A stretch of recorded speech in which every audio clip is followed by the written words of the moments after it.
好来线来看，这个农委会林务局推出着新政策，鼓励农民进行友善的农作，主要是针对石虎等4种特别断种的物种，希望农民收成了后维持有水的状态，而且莫来野含农药的稻谷，让动物会当伫当地发展着棲息地。讲符合条件者，会当得到8,000到1万块不等的补贴。这新的政策为明年的1月开始就路。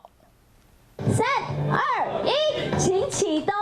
甲高将评为成为都行大地台湾地图，代表友善栖地生态养殖相关的补助计划，农委会对明年1月开始正式实施。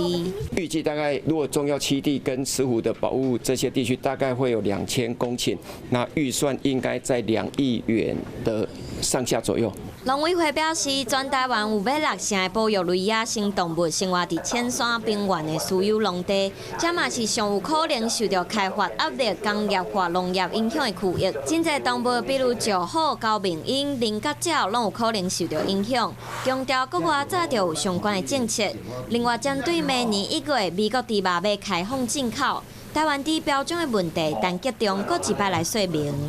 任何消费或者是买到的猪肉跟猪肉制品，只要看到圆形的，就是国产猪，不管是卫福部的标示或者是农委会的标章，三角形的就是进口的，就是这么简单。但集中讲，不管是农委会标章，或者是未发布的大纸，只要是圆形，就代表台湾猪。